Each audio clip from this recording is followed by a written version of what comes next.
سوال ہوگا کہ حسب ایمان ہے یا کیسے ہوتا ہے. اور دوسری گزارش یہ ہے کہ لوگ مساجد میں بہت خوشی آتے اس طرح رکھتے ہیں. ہماری مسجد میں 8-10 سے زیادہ استعمال ہوتی ہے, 40-50 کی اس کا کیا مصرف ہو سکتا ہے؟ کیا نکالی کسی اور مسجد کو دی جا سکتی ہے؟ بسم اللہ الرحمن الرحیم. ایک تو بھائی صاحب نے یہ سوال کیا کہ ہم جب دعا مانگتے ہیں کہ یا اللہ ہمارا ایمان پر خاتمہ فرما, تو اب اس کی پہچان کیا ہے کہ واقعی خاتمہ ایمان پر ہو گیا ہے؟ ہم کیسے معلوم کریں؟ تو اس کا بہت آسان سا جواب ہے کہ ایمان لانا 5 چیزوں کا نام. آمنت باللہ و ملائکتہ و کتبہ و رسلہ والیوم الآخر. میں ایمان لایا اللہ پر, اس کے فرشتوں پر, آسمانی کتابوں پر, رسولوں پر, آخرت پر. اب معلوم کرنا ہے کہ کیا یہ انسان جو اس دنیا سے جا رہا ہے ان 5 باتوں پر ایمان رکھتا ہے؟ تو ایسی صورت میں وہ ایمان کی حالت میں مرا ہے. بات مکمل ہو گئی. بہت آسان سی بات. دوسرا انہوں نے پوچھا جی لوگ کرسیاں جو ہے نا مسجد میں ڈونیٹ کر دیتے ہیں. اگر مسجد کے اندر وہ کرسیاں کافی ساری جمع ہو جائیں تو ضرورت بھی نہ ہو, تو ایسی صورت میں کیا کیا جائے؟ تو اس کا جواب یہ ہے کہ اس دوسری مساجد میں جہاں ضرورت پیش آئے وہاں اس کو استعمال کیا جا سکتا ہے. ایک تو یہ. دوسرا یہ کہ اگر کوئی ایسی مسجد نہ ہو تو پھر ایسی صورت میں علماء سے پوچھ لیا جائے کیا اس کو فروخت کر کے مسجد کے اندر اس کا پیسہ لگا دیا جائے. ایک صاحب نے کہا نماز تراویح کی نیت امام اور مقتدی کیا الگ الگ کریں گے؟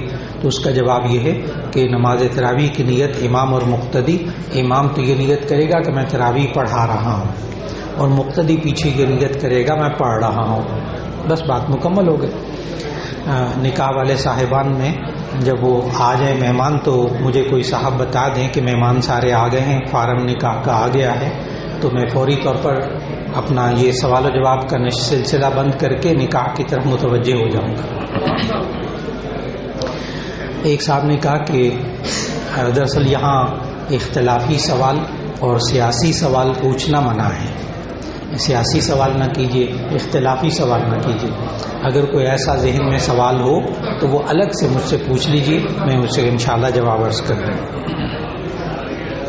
ایک صاحب نے کہا کہ اسلامی بینک جو پروفٹ دیتا ہے, میزان بینک کی مثال لے لیں, وہ شرح سود کے قریب کیا معلوم ہوتا ہے کہ یہ سود ہی ہے؟ تو اس کا جواب یہ ہے کہ ان کا طریقہ کار بالکل مختلف ہے. اس لیے اسلامی بینک کے اندر جو طریقہ کار رکھا گیا اس پر مفتیان کرام, علماء کرام کی بڑی گہری نظر ہے. لہذا وہ 100% جائز ہے, اس میں شک نہ کیجیے. حرام سے بچنے کے لیے اس طریقے کو اختیار کر لیجیے. کیا کہتے ہیں حضرت نماز کے دوران آنکھیں بند کر کے نماز پڑھنا کیسا ہے؟ تو اس کا جواب یہ کہتے ہیں کیونکہ جب بندہ نماز میں مزہ آتا ہے تو آنکھیں بند کر لیتا ہے. جی نماز میں بلا وجہ آنکھیں بند کرنا وہ خلاف سنت ہے, کوئی حکم نہیں آنکھیں بند کرنا. لیکن اگر کوئی سمجھتا ہے کہ مجھے خشوع خضوع دھیان میرا زیادہ ہوتا ہے, ادھر ادھر میں نہیں دیکھتا, تو ایسی صورت میں وہ درست ہے آنکھیں بند کر کے نماز پڑھنا. ایک صاحب نے کہا اگر کسی کی کوئی بیعت کی تفصیلات معلوم نہ ہوں اور دوستوں کو دیکھے بیعت کر لی, بہت اچھے آدمی ہیں لیکن ان کے پاس وقت نہیں ہے اصلاح کے لیے, تو ہم کیا کریں؟ تو اس کا جواب یہ ہے کہ اگر آپ ان بزرگ سے مطمئن ہیں کہ ان کی زندگی سنت کے مطابق ہے تو ایسی صورت کے اندر آپ حضرات ان کی بیعت کو باقی رکھیں. ایک ہے بیعت کرنا, وہ سنت ہے. ایک ہے اصلاح کروانا, وہ فرض ہے. اصلاح کسی بھی آپ بزرگ سے جس کی اپنی اصلاح ہو چکی ہو اس سے اصلاح کیجیے اور وہ بیعت کو ختم نہ کریں. اگر وہ زندہ ہیں تو بیعت کو ختم نہ کریں. اگر وصال پا چکے ہیں پھر آپ کسی اور سے بیعت کر سکتے ہیں. ایک صاحب نے کہا کہ آپ لو میرج کے خلاف کیوں ہیں؟ میں نے لو میرج کی ہے, الحمدللہ 7واں سال پورا ہونے والا ہے, ہمارے 3 بچے ہیں, تو یہ بتا دیں. تو اس کا جواب یہ ہے کہ لو میرج کے میں خلاف نہیں ہوں, لو میرج کو پورا سمجھنا ہے. لو میرج کو پورا سمجھنا ہے؟ اس کا جواب میں نے تفصیل سے گزشتہ جمعوں میں بیانات کے اندر دیا کہ لو میرج کا معنی محبت کی شادی کرنا. اس کا لفظی مطلب بہت اچھا ہے کہ انسان جس کو پسند کرتا ہو اس سے شادی کر لے. تو لوگ مجھ سے پوچھتے ہیں، طلباء بھی مجھ سے یونیورسٹی میں پوچھتے ہیں لیکچر کے دوران، کیا لو میرج ناجائز ہے؟ تو اس کا میں پھر تفصیل سے جواب دیتا ہوں. وہ جواب یہ ہے کہ لو میرج کا مطلب پسند کی شادی. تو پسند کی شادی ہی کا اسلام نے حکم دیا ہے. کوئی آیت، کوئی ایک حدیث ایسی دکھائے جس میں یہ ہے کہ محبت کی شادی کرنا گناہ ہے اور جو ناپسند ہو اس سے شادی کرنی چاہیے. کوئی ایک آیت دکھا دیں، کوئی ایک حدیث دکھا دیں. اسلام نے پسند ہی کی شادی کرنے کا حکم دیا ہے، ناپسند جگہ شادی کرنے کا حکم نہیں دیا. لیکن لو میرج کی جو تفصیلات ہیں اس پر غور کیجئے کہ لڑکا لڑکی پہلے گھومیں پھریں، ہوٹلنگ کریں، پارکوں میں جائیں، ایک دوسرے کے مزاج کو سمجھیں، اور جو کچھ شادی کے بعد ہے وہ سب پہلے سے ہو چکا ہو. یہ لو میرج اللہ نے قرآن میں اس کو مرض کہا ہے. 22واں پارہ اس کا پہلا صفحہ، فَيَطْمَعَ الَّذِي فِي قَلْبِهِ مَرَضٌ. تم عورتیں مردوں کے ساتھ نرم لہجے میں بات نہ کرو کہ کہیں ان کے دل میں بیماری پیدا نہ ہو جائے. تو جسے آپ شادی سے پہلے جسے لو محبت کہہ رہے ہیں اسے اللہ مرض کہہ رہا ہے. اب غور سے سننے والی بات ہے کہ اسلام میں یہ جو مروجہ لو میرج ہے، پہلے سے گھومنا پھرنا، آنا جانا، بے پردگی، سب باتیں راز کی ایک دوسرے سے شیئر کر رہے ہیں، یہ لو میرج ناجائز ہے. لو میرج یہ والی ناجائز ہے. پسند کی شادی ناجائز نہیں ہے. دونوں باتوں میں فرق کریں. اور لو میرج کی اسلام اجازت نہیں دیتا اور لو آفٹر میرج کا حکم دیتا ہے. لو آفٹر میرج کا حکم دیتا ہے کہ شادی کے بعد بیوی سے محبت کرو. اس لیے دونوں باتوں کو سمجھنا اعتدال کے ساتھ بہت ضروری ہے. جو ہی نکاح کے لیے احباب تیار ہوں تو مجھے بتا دیجئے، میں پھر سوال و جواب کا سلسلہ بند کر دوں گا.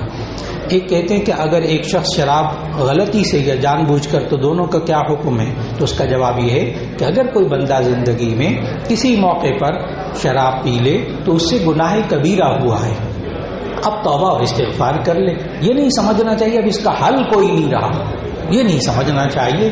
حل موجود، توبہ اور استغفار. یا اللہ آئندہ یہ گناہ نہیں کروں گا. شراب پینا ٹھیک ہے کہ گناہ ہے، لیکن سب سے بڑا گناہ شرک ہے. اللہ تعالیٰ شرک سے بھی کوئی توبہ کرے تو اس کو معاف کر دیتا ہے زندگی میں. اس کو معاف نہیں کرے گا جو شرک کی حالت میں مر جائے. اس لیے اگر زندگی میں کبھی یہ گناہ ہو جائے تو انسان توبہ اور استغفار کر لے. انہوں نے دیکھا کہ ہم دیکھتے ہیں چند سکولوں کو یا گھروں کو جو قبرستان کے اوپر تعمیر کیے ہوئے، تو ایسا کرنا صحیح ہے یا نہیں؟ تو اس کا جواب یہ ہے کہ قبرستان اور قبروں کا احترام یہ ہے کہ اس پر کوئی تعمیر نہ کی جائے. اگر کر لی تو اس کو گرایا نہ جائے. ایک کیا مرد سرخ اور زرد کپڑے پہن سکتے ہیں؟ تو اس کا جواب ہے کہ جی ہاں، مرد نبی صلی اللہ علیہ وسلم نے خود سرخ جوڑا پہنا، حلۃ حمراء، حدیث کے الفاظ، حلۃ حمراء، سرخ جوڑا پہنا. اس لیے جائز ہے، لیکن ایسا سرخ جوڑا پہننا جس سے عورتوں سے مشابہت ہو جائے، اس سے بچنے کی کوشش ہو جائے. مرد ہر رنگ کا کپڑا پہن سکتا ہے، کوئی حرج کی بات نہیں.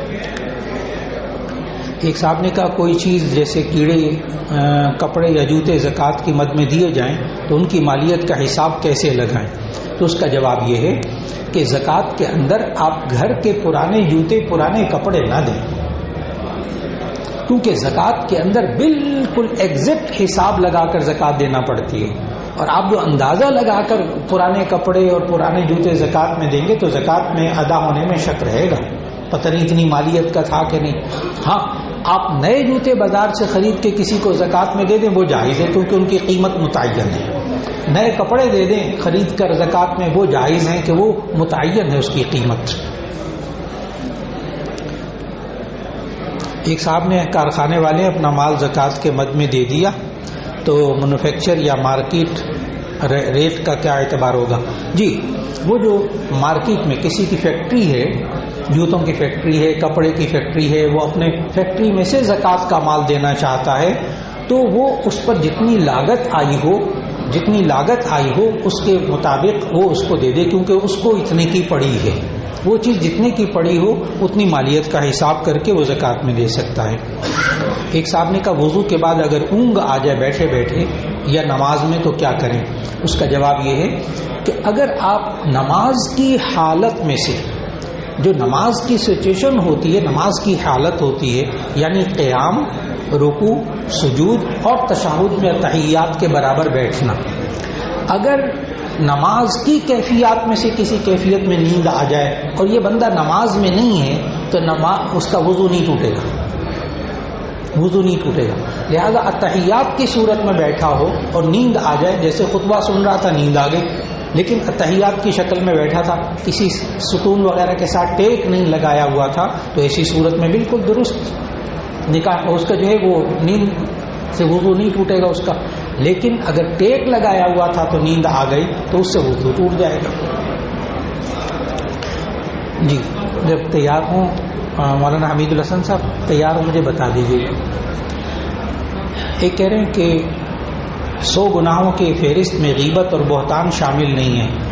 نہیں، اس کے بارے میں فہرست دوبارہ میرے سامنے لے آئیے 100 گناہوں کی، پھر میں اس میں بتا سکوں گا کہاں لکھا ہے۔ غیبت کرنا بھی گناہ کبیرہ، بہتان لگانا بھی گناہ کبیرہ، یہ اللہ تعالیٰ نے قرآن مجید میں بتایا۔ اچھا، ایک صاحب کہتے ہیں کہ مسجد میں جماعت میں جا کر معلوم ہوا کہ جماعت ہو گئی ہے یا امام صاحب سلام پھیر چکے ہیں تو ثواب ملے گا؟ تو اس کا جواب یہ ہے چونکہ یہ اس نیک کام کا ارادہ کر کے گیا تھا، آگے وہاں جماعت نہیں ملی، تو ایسی صورت میں کسی 2 فرد کو جمع کر کے جماعت کرا لیں، ثواب مل جائے گا مسجد میں جماعت سے نماز پڑھنے کا۔ ایک صاحب نے کہا کہ ایک خاتون نے اولاد نہ ہونے پر کسی کا بچہ گود لیا، ایڈاپٹ کیا، اب وہ لڑکا جوان ہے، 30 سال کا، غیر شادی شدہ ہے، اس عورت کے ساتھ رہ رہا ہے، تو کیا یہ درست ہے؟ تو اس کا جواب یہ ہے چونکہ اس نے پالا پرورش کی اور آپس میں احترام موجود ہے، آپس میں عزت اور احترام موجود ہے، تو ایسی صورت میں اس لے پالک ایڈاپٹ کیے ہوئے بیٹے کا اس کے ساتھ رہنا جائز ہے، بس کوشش کرے تنہائی میں الگ سے نہ رہے اور تعلقات ایسے قائم نہ ہوں جو کہ اسلام نے منع کیے ہیں۔ ایک صاحب کہتے ہیں تجارت کے شرعی مسائل جاننا چاہتا ہوں تفصیل سے، تو اس کا جواب یہ ہے کہ تجارت کے شرعی احکام اس پر تفصیل سے کتابیں مل جاتی ہیں، ان کا مطالعہ کر لیجیے، اردو بازار سے مل جاتی ہیں، اس کا مطالعہ کر لیجیے۔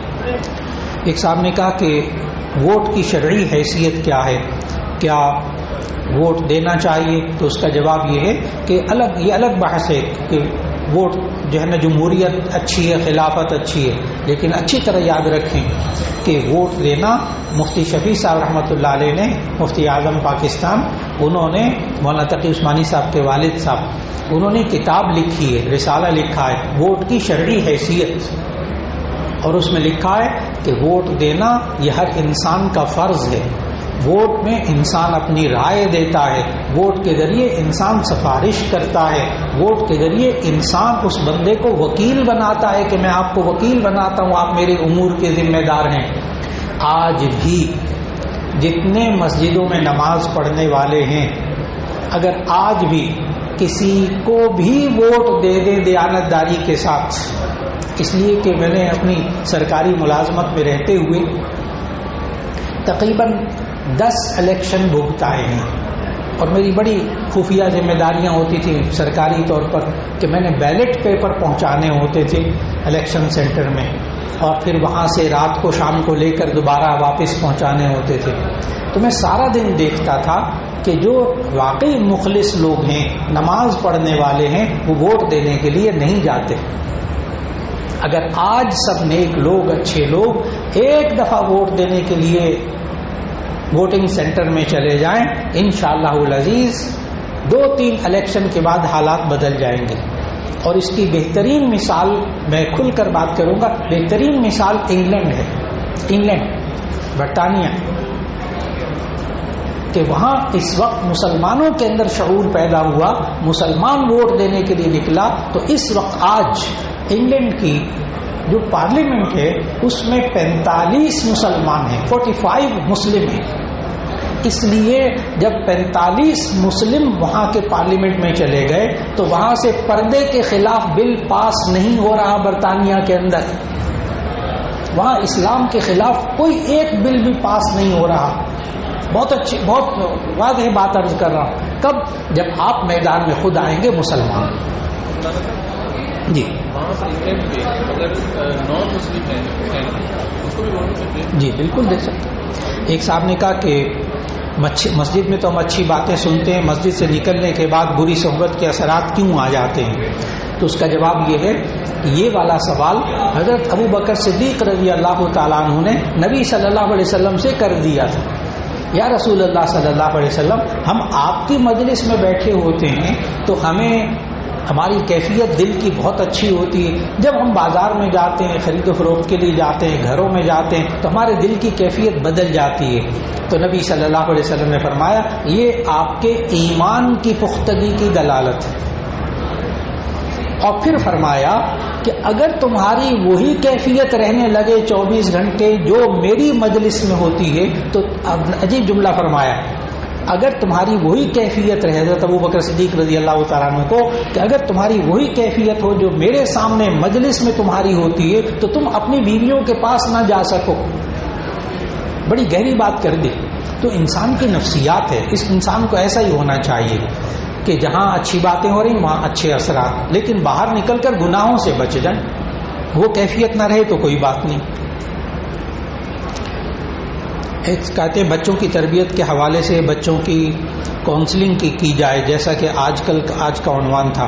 جی ہاں بالکل بالکل. بچوں کی تربیت کے لیے جب ضرورت پیش آ جائے کہ ہم اپنے بچوں کی اور بچیوں کی تربیت کیسے کریں, تو قرآن مجید میں سورہ لقمان دوسرا رکوع, پورا رکوع اس میں اللہ تعالیٰ نے اصول بتائے ہیں بچوں کی تربیت کے. اور اس پر میرا پہلا جمعہ, اس سے چند جمعے پہلے پورا جمعہ اس پر گزرا ہے کہ بچوں کی تربیت جب ضرورت پیش آئے کیسے کریں, اللہ نے کیا اصول بتائے ہیں. بلکہ میں تو کہوں گا بچوں کی تربیت کے قرآنی اصول اگر سیکھنا چاہیں نا تو سورہ لقمان اس کا دوسرا رکوع مکمل صرف ترجمہ پڑھ لیجیے. ایک صاحب نے کہا کہ فدیہ کے بارے میں شریعت کا کیا حکم ہے؟ جی فدیہ کہتے ہیں کہ اگر کوئی شخص, جی مولانا تشریف لے آئے, فدیے کے بارے میں اگر کوئی روزہ بالکل نہ رکھ سکے, بوڑھا ہو گیا ہے, یہ بیماری ایسی لگ گئی ہے, تو فدیہ دے سکتا ہے, ورنہ نہیں. جی یہ سوالات مکمل ہو گئے, باقی اگلی نشست میں انشاءاللہ. اب دلہا قریب آ